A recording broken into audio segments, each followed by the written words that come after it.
Hello friends, अपना गुरुकुल में आपका बहुत बहुत स्वागत है। आज की वीडियो हम जानेंगे भारत की स्थिति व विस्तार के बारे में। चलिए शुरू करते हैं। भारत की स्थिति विस्तार जानने से पहले हम जानते हैं, देखो ये क्या है, हमारी पृथ्वी। ये है हमारी पृथ्वी। इस पर दो तरह की रेखा खींची हुई है। जैसे एक को तो हम कहते हैं अक्षांश रेखाएं, एक दशांतरी रेखाएं। तो उसमें क्या होता है, जो ये रेखा होती है यहाँ पर होती है, जो बीच में उस पृथ्वी को दो भागों में बांटती है, उसे तो हम कहते हैं विषुवत रेखा। क्या कहते हैं? जो 0 डिग्री पर होती है, विषुवत रेखा। विषुवत रेखा जिसे हम भूमध्य रेखा भी कहते हैं, क्योंकि ये हमारे विश्व को दो भागों में बांट रही है, एक उत्तरी ध्रुव में, एक उत्तरी अक्षांश में और एक दक्षिणी अक्षांश में। तो दो भागों में, ऊपर का है तो उत्तरी और नीचे का है तो दक्षिणी। ठीक है। तो इस पे जो लाइनें खींची होती हैं, जो ये लाइन है, देखो ये वाली लाइन यहाँ पर क्या होती है, बहुत सारी ऐसे धीरे धीरे ये बहुत सारी एक ही समान दूरी पर खींची हुई होती हैं। तो ये कहीं पर भी कहीं क्या होती है, ये मिलती नहीं है, कहीं पर भी ये मिलती नहीं। ये कितनी होती है, जैसे 90 लाइन होती है, 90 लाइन होती है। ये क्या ऊपर से यहाँ पर क्या है 90 और यहाँ पर क्या है 90। तो ये क्या है, ये अक्षांशीय रेखा कहलाती है। क्या कहलाती है? अक्षांश रेखा। ये होती है अक्षांश रेखा। ठीक है। दूसरी जो रेखा होती है उसे हम क्या कहते हैं? उसे हम कहते हैं दशांतरी रेखा। दशांतरी रेखा कैसी होती है? वो खड़ी होती है। ठीक है। देखो इस प्रकार से, इस प्रकार से क्या होती है, ये खड़ी होती है। जो ये खड़ी हुई रेखा उनको हम क्या कहते हैं? दशांतरी रेखा। ये है दशांतरीय रेखा। ठीक है। ये तो हमने जाना जो अक्षांशीय रेखा और दशांतरी रेखा के बारे में। अब देखो इसमें क्या है, अब हम जानते हैं जो इसमें ये क्या है, हमारी जो पृथ्वी है। यहाँ पर देखो मैंने ग्लोब बनाया है, जो पृथ्वी का छोटा रूप होता है ग्लोब, तो वो यहाँ पर बनाया है। जो ये रेखा होती है उसे हम कहते हैं विषुवत रेखा। 0 डिग्री पर जो रेखा खींची हुई होती है। फिर इससे जो ऊपर होती है इसको हम कहते हैं कर्क रेखा। क्या बोलते हैं? कर्क रेखा। कर्क रेखा जो 23.5 डिग्री से क्या होती है, झुकी हुई होती है। फिर इसके बाद जो ऊपर वाली रेखा होती है तो यहाँ पर होती है 66.5 डिग्री अंटार्कटिक वृत्त रेखा, और इससे ऊपर होती है वो होती है उत्तरी ध्रुव, जो 90 डिग्री पर होती है। ठीक है। ये तो हो जाता है हमारा उत्तरी ध्रुव, यानी ऊपर वाला भाग। अब नीचे वाले भाग को कहते हैं दक्षिण ध्रुव।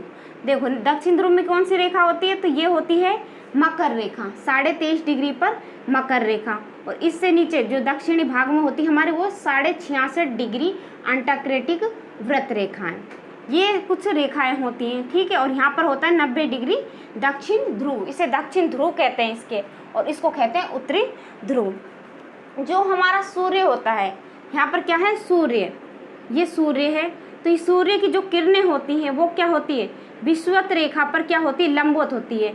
और यहाँ से कर्क रेखा से विषुवत रेखा के बीच में वर्ष में एक बार क्या होता है, इनके ऊपर जो सूर्य की रोशनी एक लंबवत पड़ती है, जिसके कारण क्या होता है, गर्मी होती है। जैसे यहाँ पर जो विषुवत रेखा है, विषुवत रेखा पर कब जो पड़ती है गर्मी, तो वो हो 23 सितंबर और 21 मार्च को। 23 सितंबर व 21 मार्च को विषुवत रेखा पर क्या सूर्य का ताप हो या सूर्य की किरणें है वो क्या पड़ती है, लंबवत पड़ती है, जिसके कारण क्या होती है, विषुवत रेखा पर बहुत ज़्यादा गर्मी होती है।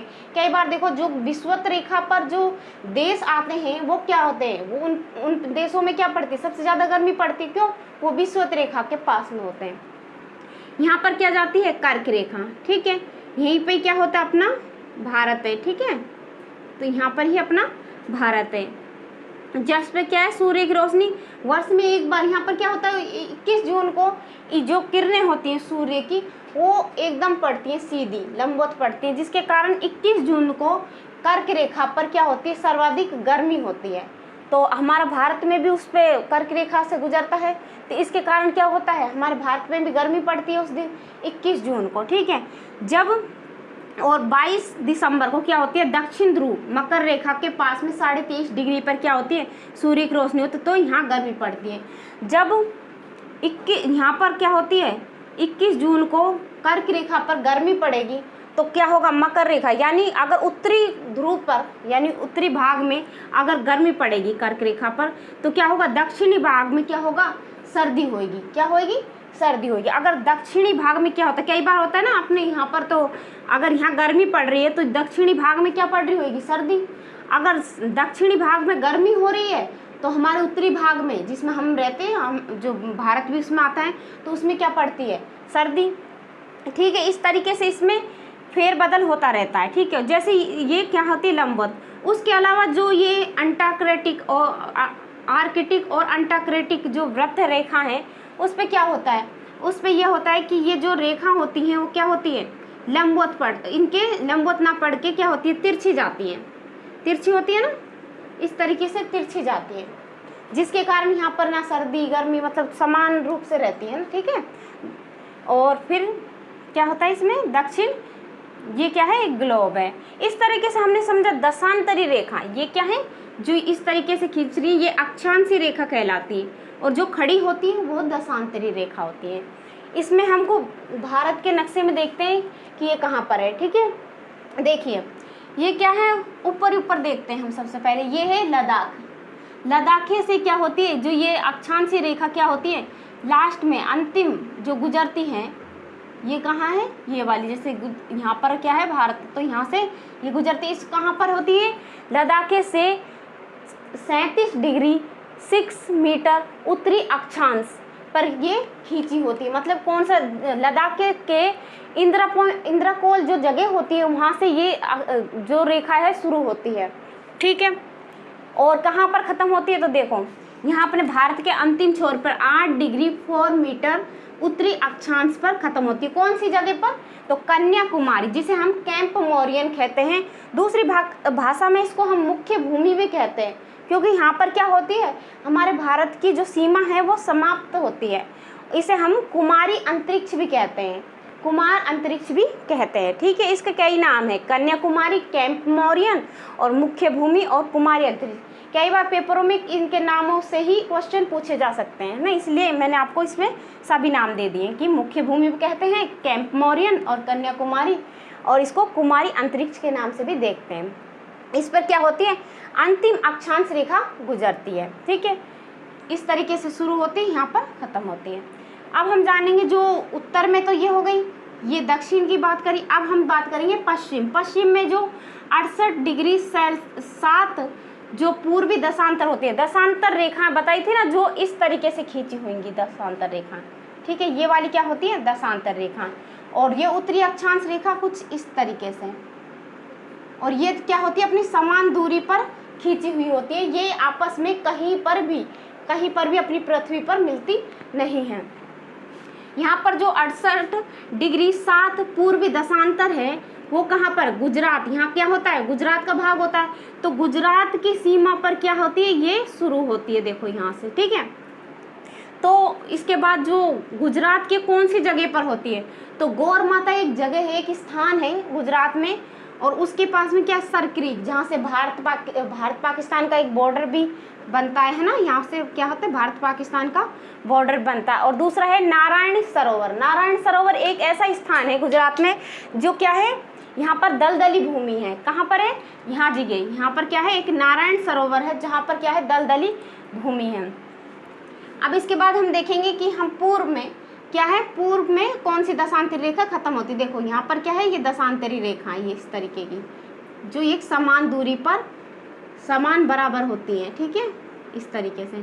तो यहाँ पर अरुणाचल प्रदेश है, अरुणाचल प्रदेश के अंतिम छोर पर यहाँ ये खींची गई है। देखो यहाँ से लेके, कहाँ से, गुजरात के यहाँ से लेके और यहाँ पर ख़त्म होती है अरुणाचल प्रदेश के एक राज्य से। और कौन सा जिला है यहाँ से गुजरती है, उसको बोलते हैं किबुथु। कौन सा है, किबुथु। किबुथु जो जिला है अरुणाचल प्रदेश में, वहाँ पर क्या होती है, ये 97 डिग्री 25 पूर्वी दशांतर रेखा खींची गई है अंतिम में जो। ठीक है, इसके बारे में हमने जाना कि हाँ, यहाँ से जो इसमें जो रेखा है, अब हम जानेंगे। देखो इसको बोलते हैं उत्तर, उत्तर से लेकर दक्षिण, सॉरी इससे पहले ये और जान लेते हैं। देखो इसको हम अंडमान निकोबार बोलते हैं। तो जब भारत की सीमा यहाँ पर ख़त्म हो जाती है, ख़त्म हो गई। यहाँ 8 डिग्री 4 मीटर उत्तरी अक्षांश से, तो यहाँ इसके बाद ख़त्म हो जाती है। तो इसके बाद जो ये है ना अंडमान निकोबार, ये इसकी रेखा देखो यहाँ से इसमें नीचे तक होती है। तो इसके बारे में हम कहते हैं कि हाँ भारत की यहाँ और एक सीमा बनती है। तो इसको देखो ये क्या यहाँ बनती है, इसे कहते हैं ग्रेट निकोबार। 2004 में क्या है, इसमें 6 जो 45 डिग्री है ना, जो यहाँ पर 645 डिग्री अक्षांश पर एक रेखा यहाँ पर भी खींची हुई है। ठीक है, इस तरीके से जो यहाँ पर क्या है, एक रेखा यहाँ पर भी खींची हुई है, जो इसे हम इंदिरा पॉइंट कहते हैं, इंदिरा पॉइंट। और यहाँ पर क्या है, पिगमेलियन पॉइंट भी है और पार्सर पॉइंट। पहले इसे पार्सर पॉइंट भी कहते थे, इंदिरा पॉइंट को पार्सर पॉइंट भी कहा जाता था, लेकिन अब इसका नाम बदल गया है, इसका इंदिरा पॉइंट कर दिया है। क्योंकि राजीव गांधी जब यहाँ पर आए थे तो इन्होंने अपने जो पूर्व प्रधानमंत्री इंदिरा गांधी के नाम पर इंदिरा पॉइंट इसका नाम रखा था। यहाँ पर क्या है, ग्रेट निकोबार के से ये क्या बनाती है, अपनी सीमा बनाती है अंतिम। तो ये ग्रेट निकोबार से लगा पड़ा है। तो ग्रेट निकोबार में क्या हुआ, 2004 में सुनामी आई, जिसके कारण ये क्या हो गया, बह गया, डूब गया। ठीक है, अब हम जानते हैं उत्तर से लेके दक्षिण की जो लंबाई है, ये जो उत्तर से लेके दक्षिण तक की जो लंबाई है वो कितनी है। तो देखो वो है 3214 किलोमीटर। 3214 किलोमीटर क्या है, उत्तर से लेके हमारे भारत की जो स्थिति है वो कितनी है, 3214 किलोमीटर। अब देखो यहाँ पर क्या है, पश्चिम से लेके पूर्व, पश्चिम से लेके पूर्व में कितनी इसकी भारत की स्थिति है, वो कितनी है, 2933 किलोमीटर पूर्व और पश्चिम की क्या है, लंबाई है। ठीक है, चौड़ाई है। ठीक है, अब हम जानते हैं कि भारत की जो क्षेत्रफल है, क्षेत्रफल किसे कहते हैं, जो जमीन का जो भाग है हमारे भारत के पास, उसको बोलते हैं क्षेत्र। जैसे ये क्या है, अपने भारत की क्या है, क्षेत्रफल है, ये अंदर जो भी है इसके देखो यहाँ पर क्या, इसको बोलते हैं क्षेत्र। कितना है अपने भारत के पास, तो क्षेत्र बोलते हैं 32,87,263 वर्ग किलोमीटर। कितना है, 32,87,263 वर्ग किलोमीटर, ये भारत का क्षेत्रफल है। ठीक है, विश्व में भारत का क्षेत्रफल का कितना टुकड़ा है, पूरे विश्व में है, उसमें से अपना भारत का कौन सा कितना टुकड़ा, मतलब कितना प्रतिशत है उसका, तो वो है 2.43% भूमि भारत के पास है। विश्व की कितनी भूमि है, तो 2.43% भूमि भारत के पास है। भारत जनसंख्या की दृष्टि से कौन से स्थान पर है, भारत जनसंख्या की दृष्टि से पहले स्थान पर है। पहले क्या था कि जो चीन था वो पहले स्थान पे था जनसंख्या के मामले में, अब क्या हो गया, भारत पहले स्थान पर आ गया है। भारत क्षेत्रफल की दृष्टि से जो भारत है वो कौन से स्थान पर है, क्षेत्रफल की दृष्टि से भारत कौन से स्थान पर है विश्व में, तो कौन से स्थान पर है, तो 7वें नंबर पर है, विश्व में 7वें नंबर पर भारत क्षेत्रफल की दृष्टि से है। तो देखो इसमें पहला कौन सा नाम है, तो पहले रूस है, पहले कौन है, रूस, जिसके पास सबसे ज़्यादा भूमि है। ठीक है, जिसके पास सबसे ज़्यादा भूमि है यानी क्षेत्रफल है, उसे वो कौन है, रूस। फिर उसके बाद है कनाडा, उसके बाद आता है चीन, उसके बाद अमेरिका, फिर ब्राज़ील 5वें नंबर पे, 6ठे नंबर पर आता है ऑस्ट्रेलिया और 7वें पर हमारा भारत। ठीक है, भारत की स्थलीय सीमा, भारत की स्थलीय सीमा कितनी है, जो भारत है हमारा, इसमें क्या है कि जो यहाँ से लेके क्या है, ये सारा स्थल है, ये क्या है, स्थल है। इसके अलावा जो भी नीचे से यहाँ तक जो आती है, यहाँ से गुजरात स्टार्ट होता है और ये पश्चिम बंगाल तक है ना, तो क्या होता है, यहाँ से जो जल भरा होता है यहाँ पे है ना, तो एक तरह समुद्री तट जैसा हो जाता है और ऊपर क्या है, धरातल है, धरती है। ठीक है, इसने वही कहा है कि भारत की स्थलीय सीमा बताइए, तो 15,200 किलोमीटर क्या है, भारत की स्थलीय सीमा है। ठीक है, भारत की तटीय रेखा की लंबाई, भारत की तट रेखा की लंबाई देखो, भारत की तट रेखा कहाँ शुरू होती है, यहाँ से शुरू होती है। ठीक है, गुजरात से स्टार्ट होती है, जिसमें गुजरात आता है, महाराष्ट्र ऐसे ऐसे आते हुए यहाँ पर क्या होता है, पश्चिम बंगाल पर क्या होती है, यहाँ से खत्म। तो इन्होंने कहा कि गुजरात से लेकर जो पश्चिम बंगाल तक जो तटीय रेखा है उसकी लंबाई बताओ। उसकी लंबाई कितनी है? 6100 किलोमीटर। कितनी है? 6100। इसकी और इसकी पूरी लंबाई कितनी है? 6100 किलोमीटर। द्वीपों सहित तट की रेखा की लंबाई, द्वीपों सहित, देखो यहाँ से हमने ये तट तो ले लिए, यहाँ से और यहाँ तक का, लेकिन इन्होंने कहा द्वीपों सहित। द्वीपों सहित देखो, ये जो अंडमान निकोबार है ये क्या है? एक द्वीप है जो चारों तरफ से जल से भरा हुआ होता है, जिसके बीच में तो क्या होता है? स्थल होता है और चारों तरफ से पानी होता है। तो बीच में स्थल और चारों तरफ से पानी होता है, उसे हम द्वीप कहते हैं। तो हमारे पास दो द्वीप है, एक है अंडमान निकोबार और एक है लक्षद्वीप, जो यहाँ पर होता है लक्षद्वीप। तो इन्होंने वही कहा है कि जो द्वीप है, द्वीपों सहित जो भारत के तटीय सीमा की लंबाई बताओ। तो इनको भी लेंगे हम, उसके साथ जो इसकी जो सीमा है, मतलब जो इसकी है, इसको भी इसमें साथ क्या करेंगे? जोड़ लेंगे। तो भारत की द्वीपों सहित तट रेखा की लंबाई कितनी है? 7516.6। 7516.6 क्या है? द्वीपों सहित भारत के तट रेखा की लंबाई।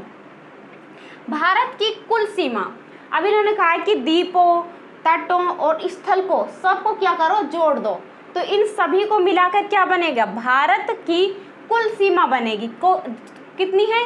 22,716.6। 22,716.6 किलोमीटर। ठीक है, ये भारत की कुल सीमा है। भारत के मध्य से गुजरने वाली कर्क रेखा, जो हमारा भारत है उससे क्या गुजरती है? एक कर्क रेखा गुजरती है। यहाँ से क्या होती है? एक कर्क रेखा गुजरती है जो भारत को दो भागों में बांटती है। भारत को दो भागों में क्या करती है? बांट देती है। उसे हम कहते हैं कर्क रेखा। कर्क रेखा भारत के 8 राज्यों से होकर गुजरती है, जिनमें पहला होता है गुजरात। पहला कौन सा है? गुजरात।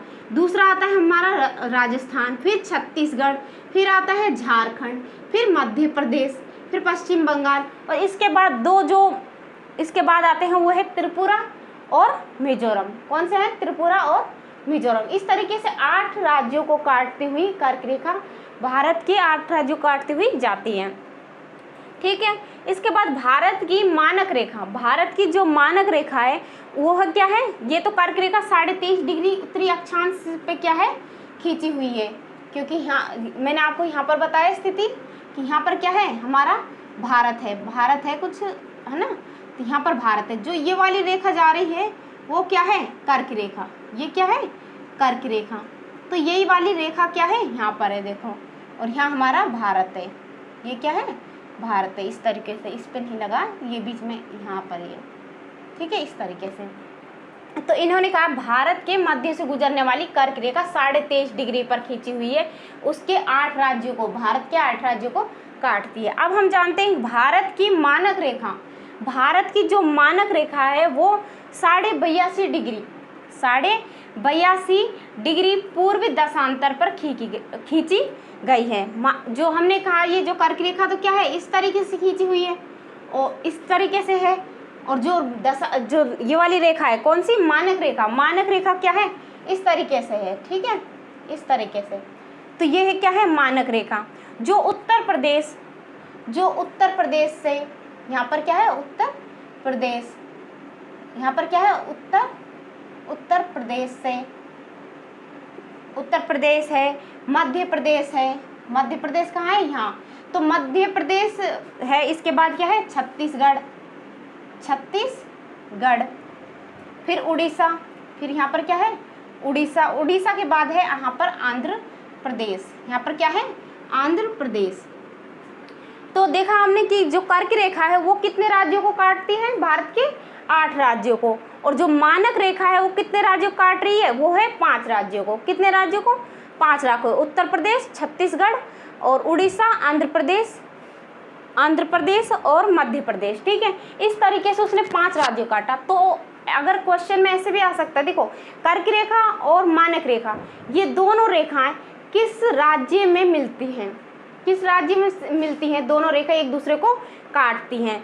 तो कहाँ पर काटती हैं ये दोनों रेखाएं? तो ये काटती हैं मध्य प्रदेश। देखो मध्य प्रदेश से ये वाली रेखा भी क्या हो रही है, इसमें आ रही है, और ये कर्क रेखा में भी जाती है। तो जो मध्य प्रदेश राज्य है यहीं से दोनों क्या बनाती हैं, अपनी सीमा बनाती हैं। भारत के पड़ोसी देश, अब हम जानते हैं भारत के पड़ोसी देश, जो हमारा ये भारत है उस भारत के पड़ोसी में है, पड़ोसी देश है। जैसे कहाँ, यहाँ पर देखो, जो यहाँ पर है, यहाँ से होते हुए ये क्या है, भारत का यहाँ ख़त्म होता है, जो क्या है, ये है पाकिस्तान। ये क्या है, पाकिस्तान। यहाँ पर क्या बनता है, पाकिस्तान। पाकिस्तान से ऊपर यहाँ पर देखो, यहाँ क्या है, जो एक ही राज्य लद्दाख से ही लगता है, लद्दाख से यहाँ है अफगानिस्तान। अफगानिस्तान, ठीक है, ये अफगानिस्तान। और यहाँ पर क्या है, पाकिस्तान, पाकिस्तान, ठीक है। यहाँ पर चीन आता है। यहाँ पर क्या है, अपना पड़ोसी देश नेपाल। ये क्या है, नेपाल। यहाँ पर आता है भूटान, और यहाँ पर क्या है, चीन, है ना। तो इस तरीके से ये हो गए। और यहाँ पर जो ये क्या हो गया, यहाँ लक्षद्वीप, यहाँ पर क्या है, लक्षद्वीप है, मालदीव, मतलब अफगानिस्तान, भूटान, चीन, बांग्लादेश, पाकिस्तान, नेपाल, म्यांमार, श्रीलंका और मालदीव, इन सभी से क्या बन रहा है, ये सभी क्या है, भारत के पड़ोसी देश हैं, ठीक है। ये क्या है, यहाँ पर क्या है, बांग्लादेश है, ठीक है, यहाँ पर बांग्लादेश, ये बांग्लादेश है। ये यहाँ पर क्या है, मालदीव, यहाँ पर मालदीव है। और यहाँ पर है ना, जो इधर अंतिम जो अरुणाचल प्रदेश के यहाँ पर से जाता है, यहाँ पर है जो म्यांमार, ठीक है, म्यांमार। इस तरीके से हमारे भारत के 9 पड़ोसी देश हैं। कितने, 9 पड़ोसी देश हैं। इसको अगर एक लगाते नहीं, पर इंडोनेशिया भी एक इससे क्या होता है, पड़ोसी देश है। इस तरीके से तो भारत के 10 पड़ोसी देश होते हैं, ठीक है। इस तरीके से हमने जाना कि भारत की स्थिति व विस्तार के बारे में, जिसको हमने इसकी दशांतरीय व अक्षांश रेखाओं के बारे में जाना। इसमें विषुवत रेखा और कहाँ पर कितनी तारीख को मतलब गर्मी पड़ती है। 21 जून को अपने भारत में गर्मी पड़ती है, 23 और 21 मार्च पे विषुवत रेखा पे सबसे ज़्यादा गर्मी होती है, फिर 22 दिसंबर को मकर रेखा पे सबसे ज़्यादा गर्मी होती है। इस तरीके से जाना और इसकी भारत की स्थिति के बारे में मैप द्वारा, और इसको थोड़ा समझा भी। अगर आपको ये वीडियो अच्छी लगी हो तो इसे लाइक करें, शेयर करें और सब्सक्राइब करें।